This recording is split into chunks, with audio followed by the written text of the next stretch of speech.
ప్రియమైనటువంటి సహోదరులారా, మనకి రాజు అయినటువంటి హెజ్కియా గురించి మనకు అందరికీ తెలుసు.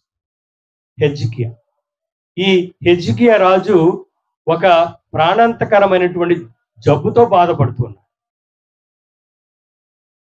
ఎటువంటి వైద్యులు తీసుకొచ్చిన ప్రయోజనం లేదు. అందరూ ఈయన త్వరగానే చనిపోతాడని నిర్ణయించారు. హెజ్కియా చాలా బాధపడ్డాడు, ప్రభుని ప్రాధేయపడ్డాడు. చూడండి, యెషయా గ్రంథము 38వ అధ్యాయము 3వ వచనములో ప్రభుని ప్రార్థిస్తూ ఉన్నాడు. హెజ్కియా గోడ వైపు ముఖము తిప్పి, ప్రభు ఇన్నాళ్ళు చూడండి, ప్రభు నేను ఇన్నాళ్ళు నిన్ను భక్తితో చిత్తశుద్ధితోనూ ప్రేమించాను, ప్రార్థించాను, నీ చిత్తము చొప్పున నడుచుకుంటాను కాను ప్రభు, నేను తూచా తప్పకుండా పాటిస్తూ ఉన్నాను. కథోలిక సంఘంలో జరిగేటువంటి ప్రతి ఒక్క ప్రార్థనలో నేను పాల్గొన్నాను. దేవుని యొక్క ప్రతి ఒక్క విషయంలో నేను ముందున్నాను. కానీ చూడండి, మన జీవితంలో కూడా అనేకమైనటువంటి వ్యాధులతోనూ బాధలతోనూ బ్రగ్గుతూ ఉన్నాడు.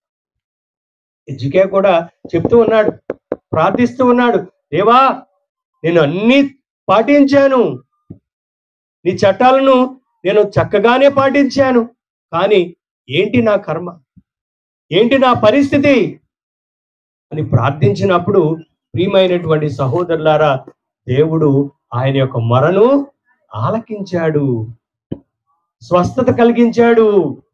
ఇంకా ఎక్కువగా 15 సంవత్సరాలు పైబడి జీవించడానికి ఆయుష్నిచ్చాడు దేవుడు. Praise the Lord, praise the Lord, praise the lord.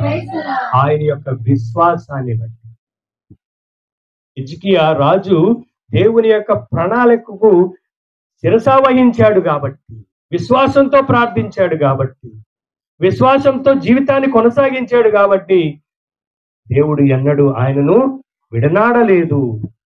ఇటువంటి పరిస్థితుల్లో కూడా దేవుడు ఆయన్ని నడిపించాడు. ప్రియమైనటువంటి సహోదరులారా, మన దేవుడు, మన యేసయ్య ఎప్పుడు మన తోడుగానే ఉంటాడు, నడిపిస్తాడు, నీడవలే మనల్ని ఆయన కాచి కాపాడుతాడని విశ్వసించాలి. మనము ఇజ్రాయేలు ప్రజల్లో అనేకమైనటువంటి మన జీవితంలో కష్టాలు సమస్యలు వచ్చినప్పుడు దేవునిపై తిరుగుబాటు చేస్తాం, దేవుణ్ణి దూషిస్తాం. నేను ఇన్ని సంవత్సరాలు బట్టి దేవుని కథోలిక సంఘంలో వెళ్తూ ఉన్నాను, ఏం జరగట్లేదు అని మన విశ్వాసాన్ని కోల్పోతాం.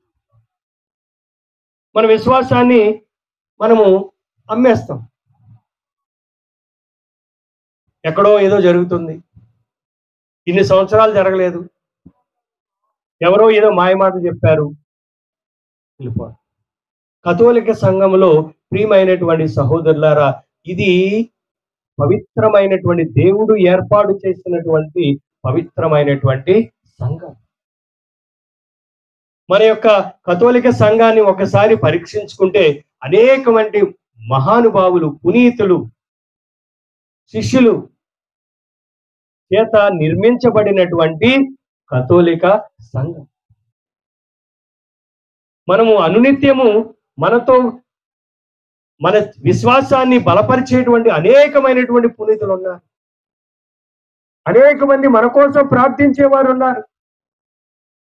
క్రీస్తు ప్రభువే తన యొక్క తల్లిని మనకు తల్లిగా ఏమి అడిగినా సరే తల్లి యొక్క మధ్యస్థ ప్రార్థన ద్వారా మనము ఏది అయినా సరే మనకు జరుగుతుందని మనకందరికీ తెలుసు. మనకే కాదు, ఎవరైనా సరే. అనేకమైనటువంటి కథోలికులుగా క్రీస్తు ప్రభుని విశ్వసించినటువంటి వారు చాలా కోకొల్ల మంది ఉన్నారు. కానీ మరియ తల్లి మధ్యస్థ ప్రార్థన ద్వారా వారి జీవితంలో అనేకమైనటువంటి మేలు జరిగినటువంటివి కోకొల్లలు ఉన్నాయి. పునీత జోసెఫ్ గారు నీతివంతుడు, ఆయనకు అనేకమైనటువంటి అనుగ్రహాలు దేవుడు దయచేశాడు. ఆయన మధ్యస్థ ప్రార్థన ద్వారా మనం ఏది ప్రార్థించినా అది క్షణాలలో జరిగిపోతాయి. మరి అటువంటి యొక్క కథోలిక సంఘాన్ని మనము అంటు పెట్టుకుని ఉండాలి. దివ్య సంస్కారాల్ని కొనియాడాలి.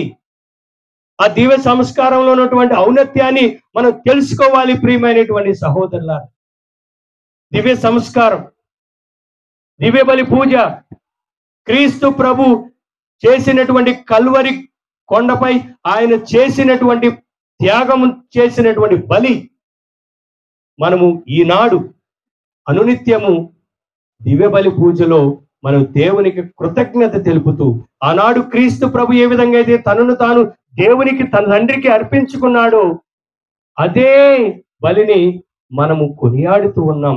చూడండి, అనునిత్యము కొనియాడుతూ ఉన్నాం. క్రీస్తు ప్రభు దివ్య రూపధారణ జరిగినప్పుడు శిష్యులు ఒకసారి ఆయన గాంచారు. కానీ మనము, దేవుడు మనకిచ్చేటువంటి అదృష్టం, ఎప్పుడైతే దివ్య బలి పూజలో నువ్వు పాల్గొంటావో ఆయన యొక్క శరీర రక్తాలు మనము ఉదిస్తూ ఉన్నాం. ఆయన యొక్క శక్తిని, మహిమను మనం కనులారా మనము గాంచుతూ ఉన్నాం. Praise the Lord, praise the Lord, praise the Lord, praise praise praise the lord.